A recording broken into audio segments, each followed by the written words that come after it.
여러분 안녕하세요. 속 시원한 한국어의 박현선입니다.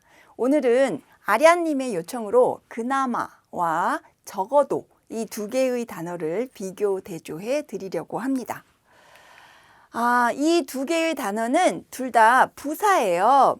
그나마, 적어도 이렇게 발음을 하셔야 합니다. 적어도, 그나마, 적어도. 한국 사람들이 굉장히 많이 사용하는 부사인데요. 그래서 의미가 헷갈릴 수 있죠. 두 개의 단어는 같은 부사지만 사실 뜻은 아주 다릅니다.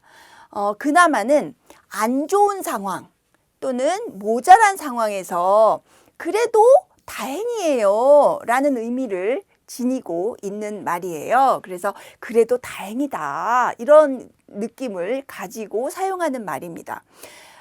또는 안 좋은 상황, 모자란 상황에서 남은 것까지 없어지는 거. 안 좋은데 더 안 좋아지는 상황. 그래서 남은 것까지 또 더 나빠졌다 또는 없어졌다. 이런 더 나빠지거나 남은 것까지 없어지거나 이럴 때도 사용합니다. 그래서 의미가 굉장히 반대되는 의미인데 마구 쓰이죠. 그래서 안 좋은 상황인데 그래도 다행이야 이런 의미로도 쓰이고요. 안 좋은 상황에서 그 남은 것까지 없어졌어요. 이런 뜻으로도 사용이 됩니다. 그래서 문장을 예를 들면서 보셔야 이해가 좀 더 잘 될 것 같아서 요거는 뒤에 다음 화면에서 구체적인 예문을 가지고 설명을 드리도록 할게요. 적어도라는 거는 추측할 때 주로 씁니다. 내가 생각하기에 적어도 두 개는 있어야 돼요. 이런 식으로. 그래서 아무리 내가 적게 추측을 해도 이 정도는 있어야 될 것 같아요. 라고 추측, 그 수량을 추측할 때 사용하는 말로 쓰이고요. 또는 아무리 낮게 평가해도 아무리 그 부정적으로 생각을 해도 이 정도일 거야 라고 말할 때, 그래서 주로 부정문에서 이럴 때는 주로 부정문에서 쓰입니다. 또 최소한 지켜야 할 의무, 행위 이런 것들을 나타낼 때 적어도 사람이라면 양심을 지켜야 해요. 뭐 이런 식으로 쓰는 거죠. 그래서 두 개의 부사는 뜻이 전혀 달라요. 이거를 구체적인 예문을 가지고 봐야만 이해가 될 것 같아서 예문을 준비했습니다. 먼저 그나마 좋지 않거나 모자라지만 그것이라도 있어서 다행이다 라는 의미로 쓰이는 문장이에요. 먹을 것이 하나도 없는 줄 알았는데 그나마 이 빵이 있어서 다행이다. 이렇게 그나마 다행이다. 이렇게 같이 외우시면 더 좋을 것 같아요. 그래서 안 좋은 상황이지만 요것이 있어서 다행이다 라는 뜻으로 쓰일 때 그나마 쓰입니다. 또는 차는 망가졌지만 다친 사람이 없으니 그나마 다행입니다. 이렇게 나쁜 상황이지만 그래도 요 정도여서 다행입니다. 이런 의미로 쓸 때 그나마 사용합니다. 이런 뜻으로 적어도를 쓰게 되면 굉장히 어색한 문장이 됩니다. 먹을 것이 하나도 없는 줄 알았는데 적어도 이 빵이 있어서 다행이다. 어색하고요. 차는 망가졌지만 다친 사람이 없으니 적어도 다행입니다. 어색해집니다. 그래서 다행이다 라는 말과 함께 쓸 때는 그나마. 그나마 다행이다. 이렇게 같이 묶어서 외워두시는 것도 하나의 방법이 될 수 있을 것 같아요. 또 좋지 않거나 모자라는데 남은 것이 마저 없어지거나 안 좋은 상태 일 때, 그래서 예를 들어서 작은 시냇물이 가뭄으로 그나마 말라버렸다. 여기서 그나마는 그 남은 것까지도, 조금 있는 것까지도 라는 뜻이에요. 그래서 그나마 말라버렸다. 말라버리는 거는 없어져 버렸다는 얘기죠. 물이 아예 가뭄이라는 거는 비가 안 오는 시기를 말하는데, 가뭄이어서 시냇물이 작은데 또 물이 적어졌어요. 그랬는데 그건까지 남아있는 조금까지 없어져 버렸어요. 그럴 때 그나마 라는 말을 씁니다. 또 몇 달 보너스를 못 받았는데 그나마 월급도 못 받게 되었다.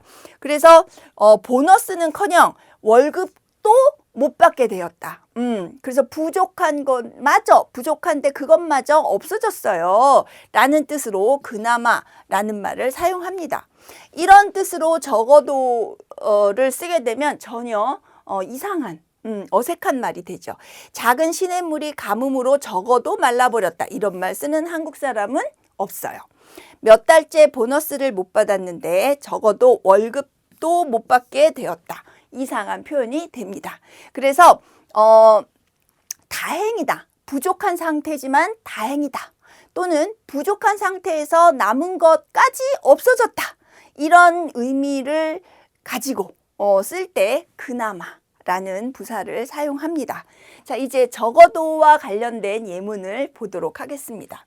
적어도는 아무리 적게 추측해도 이 추측할 때 그래서 적어도 뭐뭐일 것이다. 적어도 뭐뭇으로 보인다. 이런 문형으로 주로 쓰입니다. 그는 적어도 40세는 되었을 것이다. 그래서 나이가 아무리 내가 젊게 추측을 하더라도 40세는 되었을 것이다. 그래서 요럴 것이다 라는 추측 표현이 함께 쓰이죠. 그 사람은 적어도 3년쯤 사회생활을 한 것으로 보였다. 그래서 뭐뭇으로 보였다라는 을 것이다, 으로 보인다 이런 표현과 함께 잘 쓰입니다. 추측이니까. 그래서 적어도 3년쯤, 그럼 3년 이상 사회생활을 했다는 뜻이죠. 어머니가 그 옷을 입을 때는 적어도 10년은 젊어 보인다. 그래서 보인다, 으로 보인다 이런 말, 을 것이다 이런 말과 함께 추측 표현으로 쓰입니다. 그래서 어머니가 그 옷을 입었을 때는 10년 이상 젊어 보이는 거죠. 그 옷은 굉장히 좋은 옷이네요. 그런데 이런 추측하는 적어도 이렇게 될 거야 라고 추측하는 의미로 그나마를 쓰게 되면 굉장히 어색한 표현이 됩니다. 그는 그나마 40세는 되었을 것이다. 어색하고요. 그 사람은 그나마 3년쯤 사회생활을 한 것으로 보였다. 어색합니다. 어머니가 그 옷을 입을 때는 그나마 10년은 젊어 보였다. 이것도 어색합니다. 그래서 아무리 적게 추측해도 뭐뭐을 것이다, 뭐뭐으로 보인다, 또 아어여 보인다 이런 말로 함께 쓰이는 것 기억하시고요. 또 적어도는 아무리 낮게 평가해도 그리고 여기서 주의할 것은 이럴 때는 주로 부정문으로 쓰인다는 거죠. 그는 적어도 위선자는 아니다. 이렇게. 이게 부정문이 되는 거죠. 적어도 뭐는 아니다. 그는 허풍을 잘 치지만 적어도 사기꾼은 아니다. 이렇게 부정문에 쓰이는 거죠. 나는 적어도 너처럼 거짓말하지는 않는다. 이렇게 해서 아무리 낮게 평가해도 이렇게는 아니야. 라는 부정문으로 주로 쓰이는데요. 이런 문형의 그나마를 쓰게 되면 굉장히 어색해집니다. 그는 그나마 위선자는 아니다. 어색하고요. 그는 허풍을 잘 치지만 그나마 사기꾼은 아니다. 어색합니다. 나는 그나마 너처럼 거짓말하지는 않는다. 역시 어색한 거예요. 또 적어도는 최소한 지켜야 될 의무, 적어도 뭐뭐 해야 한다 이런 문형으로 주로 쓰이죠. 그래서 부모라면 적어도 자기 자식은 책임져야 한다. 아어여 해야 한다. 또 보고서는 적어도 내일까지 완성해야 한다. 또 그곳까지 가려면 적어도 1시간 더 가야 한다. 그래서 이렇게 적어도가 어떤 최소한 지켜야 될 의무나 행동 이런 것들을 표현할 때는 주로 아어여 한다. 이런 표현과 함께 주로 쓰인다는 것도 기억하실 필요가 있어요. 그나마를 이런 문장에 쓰게 되면 굉장히 어색해집니다. 부모라면 그나마 자기 자식은 책임져야 한다. 아주 이상하고요. 보고서는 그나마 내일까지 완성해야 한다. 어색합니다. 또 그곳까지 가려면 그나마 1시간 더 가야 한다도 어색하지요. 그래서 각각의 부사가 쓰이는 그 상황의 맥락에 맞춰서 문장들을 봤어요. 자, 이제 정리를 해볼까요?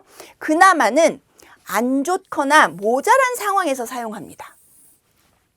안 좋거나 모자란 상황에서 다행인 경우와 남은 것까지도 없어지는 경우 그래서 그래도 다행이다. 또는 남은 것까지 없어졌다. 요럴 때 사용하는 거죠. 그래서 그나마는 안 좋거나 모자란 상황에서 주로 사용이 됩니다. 그렇지만 적어도는 추측을 하거나 평가할 때 요럴 때 주로 사용하는 부사다. 그래서 아무리 적게 추측해도 요런 의미를 가지고 있어서 적어도 뭐뭐을 것이다. 뭐뭐 보인다. 이렇게 추측과 관련된 표현과 함께 쓰이는 것.